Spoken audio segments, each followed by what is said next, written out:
Okay. How do you use the squeeze theorem to find a limit? Is what we're talking about today. Okay. How to use the squeeze theorem, that's fine. Okay. So, today is not as pretty as it was on Friday. Okay, and I know Friday was a little harder than it was on Thursday. Okay. You're going to stick with me, though, because this really isn't that bad. And tomorrow we go back to something that's much nicer. Okay? There are going to be days where we hit an ugly thing. Okay? And that just happens. It's math, right? There's some of it that's ugly. All right? This is one of those topics that, is it likely to appear on the AP test? Probably not. Okay? But if you go to a college calculus class, I want you to be prepared in case you saw it there. You go, oh, maybe I remember Mrs. Ballard talking about that.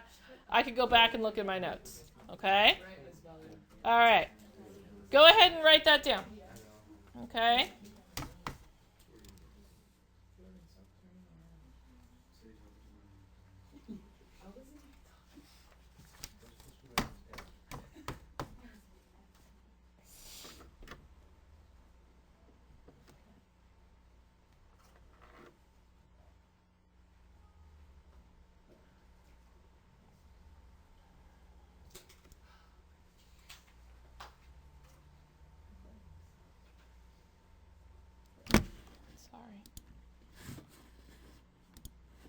I'll come back. Hang on.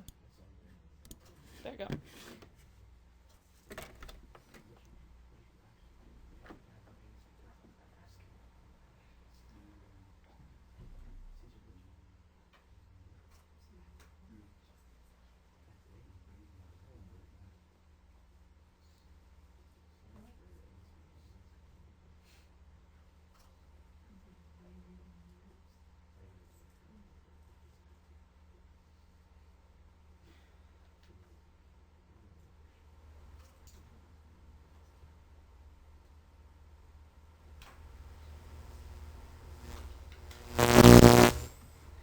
Okay, so indeterminate form, and we will get definitely, there's something new that came down to the AB class this year, and it has to do with indeterminate form, which we'll get to in second semester. So, when direct substitution produces a meaningless fraction, 0 over 0, so you cannot determine a limit. Okay, so that we saw some of that on Friday. We saw where we get a 0 in the denominator, and the two ways that we would rewrite it was we would divide out our like factors, and when we saw the radicals in it, we would rationalize the numerator. Okay? But what if one of those two things doesn't work? That's where the squeeze theorem comes in. Okay? So here's the concept of the squeeze theorem. I don't think you have to write anything down, right? Is basically what you do, and there's a picture there. I'm going to talk about it with the picture. Okay? So here's our function f. All right? And that's what the notation says, is that f is in the middle. Okay? If we can't find the limit of f because it's going to be in that indeterminate form, and we can't rationalize the numerator, and we can't divide out like factors, we have to have another way to do it. So what we can do is, if we can find a function on the top and a function on the bottom, and squeeze, see how this function is being squeezed in between the two? Okay, that's why they call it the squeeze theorem. And they all end up having the limit in the middle the same. Okay, so if we can find a function on the top and a function on the bottom, and we can get, and their two limits equal the same thing, okay, we know that that the limit of our middle function exists, and it's also equal to what the limit on either side is. Okay, so basically we're going to find limits on either side, and we're going to squeeze that down, and hopefully they come out to be the same limit, and that's our limit of the overall. We're squeezing it. Okay. Sounds like a good thing to do on a Monday, right? Okay, so let's look at this one here.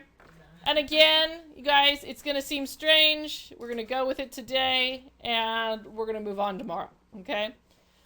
You may see 1 on the test. 1. Move on, yeah. Okay, but again, it's important that I teach you some of these things because we have to be able to do them just in case a college professor asks, okay? So, if 3x is less than f of x and less than 3x or x cubed plus 2, between 0 and 2, they want us to evaluate the limit as x approaches 1 of f of x. Did they give me a function? No, it's generic, right? It's a generic function. So what I'm going to do is I'm going to take the limit as x approaches 1 on either side. Okay, so here's how I'm going to set this up. Limit as x approaches 1 of 3x is less than the limit as x approaches 1 of the function they're looking for.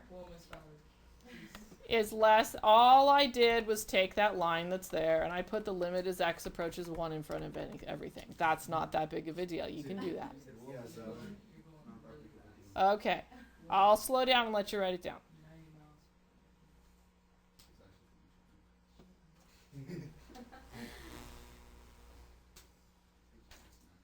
Okay, so we're going to do this and plug it in our heads. We can handle that, okay?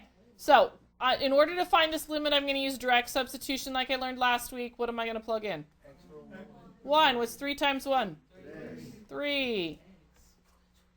Limit as x approaches 1. I can't do anything for the f of x. I'm trying to squeeze it, right? All right, I'm going to take this one and I'm going to plug it in. 1 cubed is 1. What's 1 plus 2? Do you notice how those turned out to be the same? So what does the limit of this function have to be? Okay, now I'm going to teach you some fancy notation. Do we know what the 3 dots means? It means therefore. Therefore. All right, it means therefore.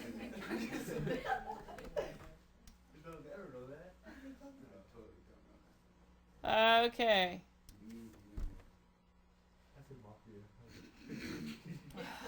It's too early for this. I like 0 period because you guys are asleep. I know the ones that really get up for 0 period, though, you're awake. So, all right. So we've got the limit as x approaches 1 definitely equals 3. Yes, Jordan? That's the answer? That's the answer. You don't have to graph anything? No, there's no graphing. I was illustrating it with a graph, but the concept with the graph, right? So you understood what was going on, but there's no graphing, okay? All right, it's all algebraic on the sides. Okay, let's look at this one. This one's set up different than the last one, right? Okay, so they didn't give me a function on either side, but I know I can't plug a 0 in because that would make my denominator 0, right? So I got to find something on either side to work with here. So what I'm going to start with is, what do we know about cosine? How high can cosine go to start with? 1. And how low does cosine go? So I know that this limit, I'm going to start with this limit being between -1 and 1. And again, I figured that out by looking at how tall cosine can be and how low cosine can be. If it was sine in there instead of cosine, wouldn't we do the same thing? Because I know sine starts here, but it goes as high as 1 and as low as -1, right? So anytime you see the sine or the cosine, you're going to use -1 and 1. It's likely going to be a same problem, but with a cosine in it. Oops, I shouldn't have put the limit in there yet. I'm sorry. Cross out the limit or erase the limit. Not ready for the limit yet. Okay? Not ready yet. All right. Let's try to create a function, because that's not really a function, it's a 1, right? Oh, I shouldn't have written this yet in there either. Sorry. It's Monday morning, right? You're the first class I've taught. All right. Now, because I know that the reason I couldn't put the x squared in there yet, so here's why, is because all I was looking at was the cosine part of the function, right? So now I'm going to try to recreate this function. I'm going to put in the x squared. Notice I changed the color of the pen. So I'm going to multiply each one of these by x squared. Now I've recreated the function, right? Okay, so this function here is -x squared less than x squared cosine of 1 over x squared less than x squared.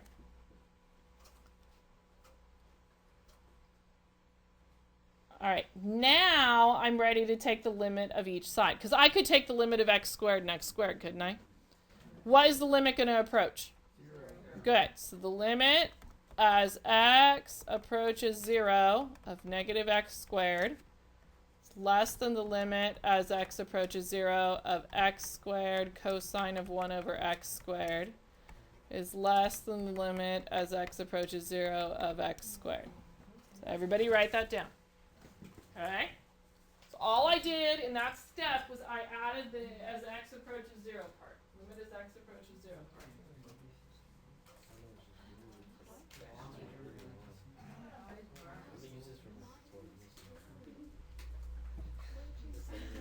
Okay. So, let's use direct substitution. What am I going to do with that 0? Plug it in. What's negative x squared? Negative 0 squared? 0 is less than the limit as x approaches 0 of x squared cosine of 1 over x squared is less than, when I plug this in, what do I get? 0. 0. So, what is the limit of this thing overall? 0. So we would write our final statement, therefore, the limit as x approaches 0 of x squared cosine of 1 over x squared equals 0. So what we have done here, I know you're not going to like this word, okay, is we've basically done a proof. Remember in geometry you did the 2-column things? Okay. That's not what you do when you prove things in math in college. It looks more like this. It's steps, or it's a paragraph of some kind. Okay? Yeah, I know, writing in math. You think about it. Wait to see. Someday I will pull out my senior paper. Okay? So, and when I went to college, I had to pass a writing proficiency every year. The first year you could do it at any subject. I think mine was in philosophy. The second, third, and fourth year, you had to pass the writing in your major, which means if you were in chemistry, your chemistry major, you had to write in chemistry. If you're a math major, you had to write in math. So I had a paper every only one though for the class each semester. Unlike those English people who had to write a million papers.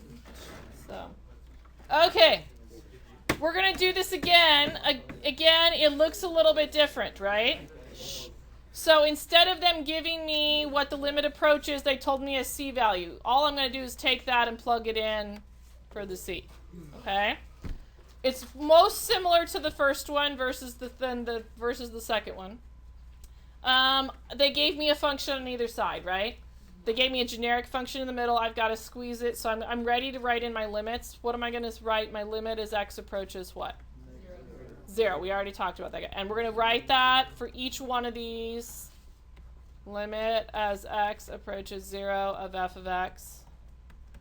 And the limit as x approaches 0 of 9 plus x squared.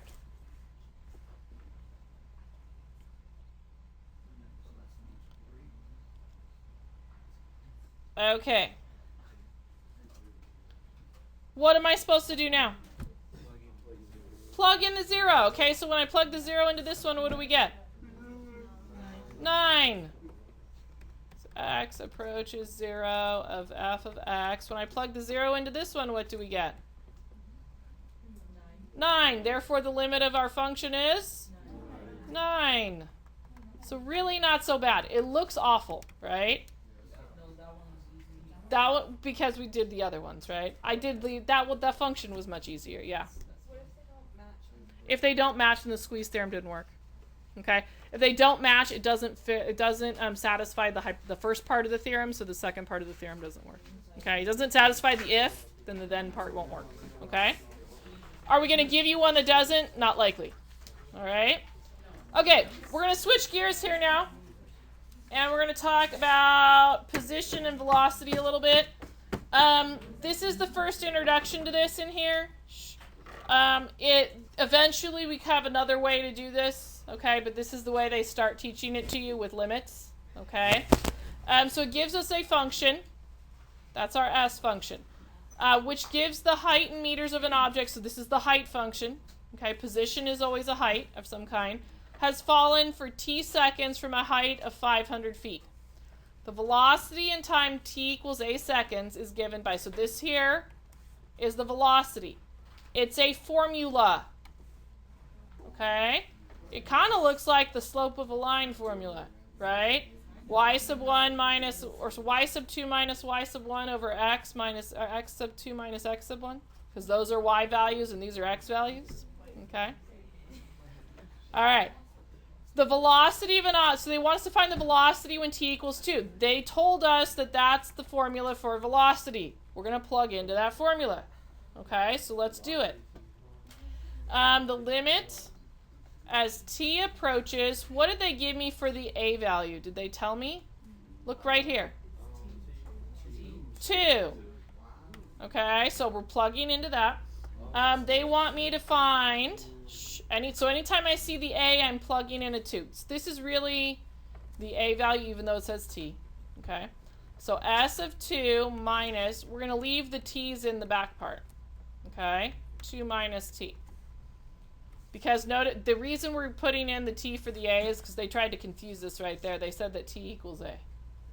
Okay, these are acting like just, they're going to stay as variables. Okay, so now what we're going to do is we're going to take and we're going to plug, this says take and plug 2 into this function right here. So everybody plug 2 into that. You have a calculator if you need it. So negative 4 times 2 squared plus 500. Tell me the number.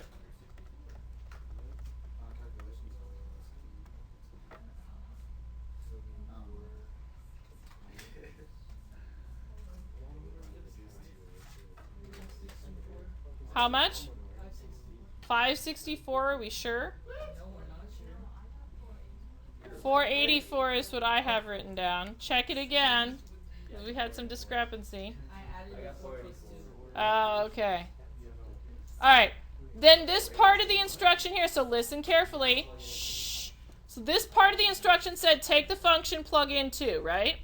This instruction says take the function, plug in t, which is basically the way it looks, right? So I'm putting a minus from here, I'm putting parentheses, and I'm doing negative 4t squared plus 500. And then the bottom we leave alone. But I got to keep going because can I plug a 2 in? What's 2 going to make in the denominator? 0. Okay, so I'm going to try to simplify this and see if I can get rid of that. I'm going to distribute this in.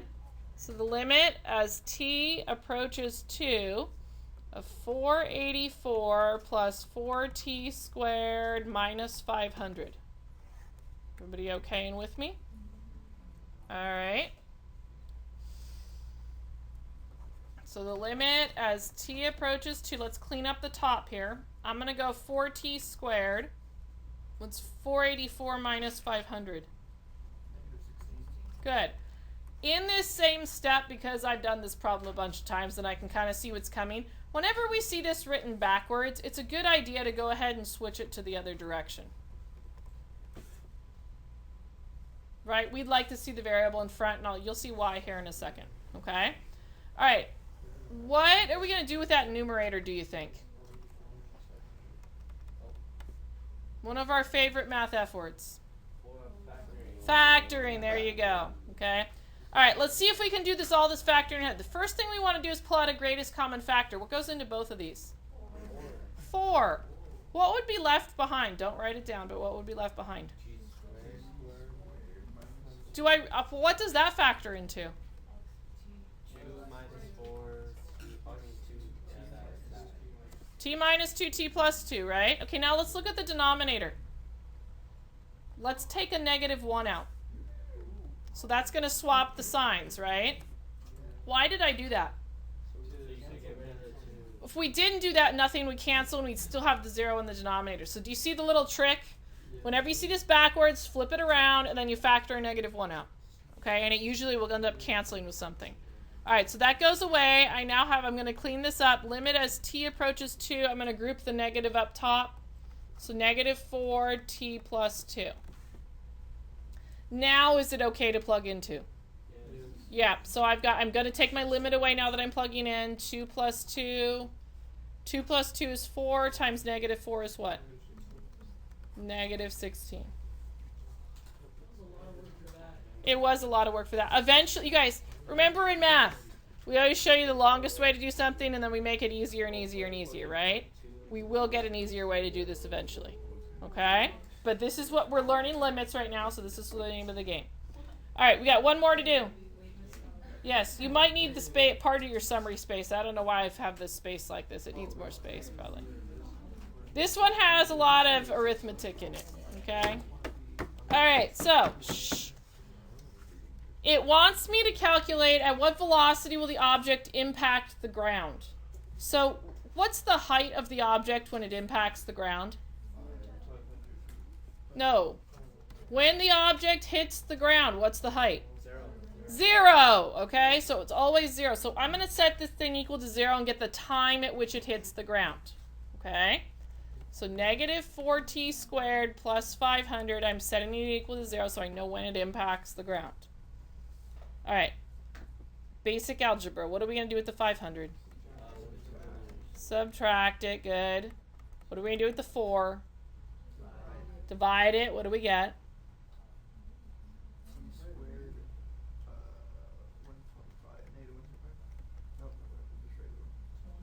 Are we okay with 125?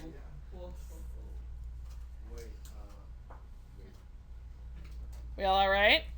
Okay, how do I undo the squared? Square root. Now, technically we do plus or minus, but here's the thing. We're talking about time. Can we have negative time? Can't go backwards, unfortunately. Okay? So we're only going to do positive. All right. I need that decimal place out to as many decimal places as we can go. So however many they give you, tell me what it is. 0.3. Okay. Notice I went more than 3, right? So here's the thing on the AP test, and we're going to start practicing this now. We need 3 decimal place accuracy in our last step. If we start rounding or truncating here, we're losing that accuracy and you will get the problems wrong. Okay? You have to be accurate to 3. So the more decimal places we have here, the better. All right, so that's just the first part of it. We just figured out when it hits the ground. Okay? I now need to go through and I need to do my limit calculation on it, just like we did in the last problem. Okay? So this is the same work we did in the last problem. So the limit as t approaches 11.1803. So it's uglier because we've got decimal points, but it's the same idea. Okay? I've got to find s of 11.1803 minus s of t. Notice that the homework assignment's way shorter tonight. Okay? Because the problems are a little bit longer. Okay? That's right. Okay. Let's take a look at this. And I'm going to show you a couple of other little tricks along the way here. So I got to take this thing and I got to plug it in up here. Everybody do that. I'm not going to write out the work. You use your calculator, plug that in. And I need a number. It's going to be ugly in decimal point. You're taking this and you're plugging it into this function up here. The decimal 11.1803. 6, 8, good. And then this one says take the function and write it down the way it looks. So I'm putting parentheses around it. Negative 4t squared plus 500. I'm going to start writing this one the other direction, right? Negative t, that's the trick we learned in the last problem. Okay, let's start combining some, or let's start, I'm going to do 2 things at once, actually. Can we distribute that through in our heads? So what are we really doing to the signs when we do that? Changing them. So I'm just going to scribble over the top and change them because I'm going to run out of space. Okay? You probably already are. It's okay. Go into the summary part. It's all right. 11.1083. Okay. So now let's do some combining like terms. We've got 4t squared up front. What's this thing here, this decimal, and the negative 500? Use your calculator. It's okay. This decimal minus 500. I know it starts with a 4.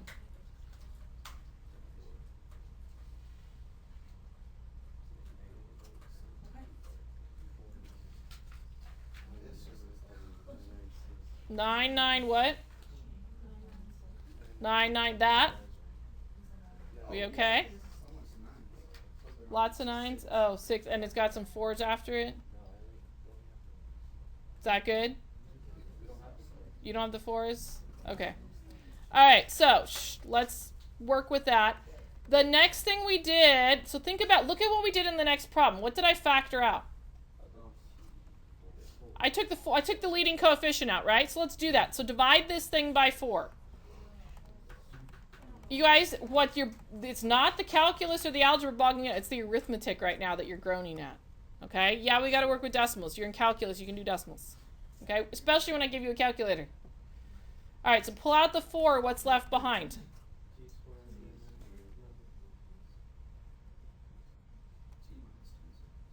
What do we get behind? When we divide that by 4, what'd you get? 124.999. Okay. At the same time, I'm going to factor the -1 out. Okay, so watch this little trick. So I'm taking that -1 out. Now, let's think about this. Our goal was to cancel the denominator, right? So when I do difference of squares and I take the square root of this, shouldn't it be this? Hit your square root button on this. Let's see what happens. Look at the magic.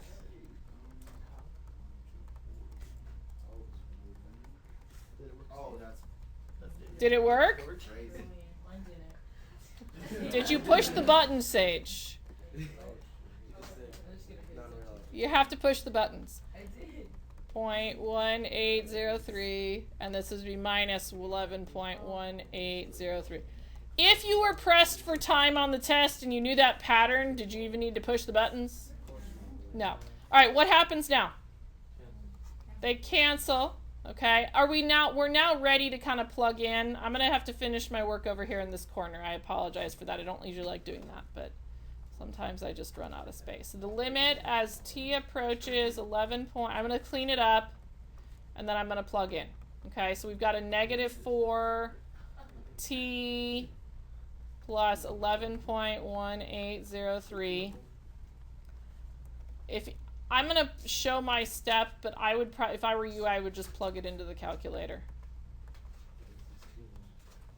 Okay, so do that calculation right there and tell me what you get for your number. It should be negative.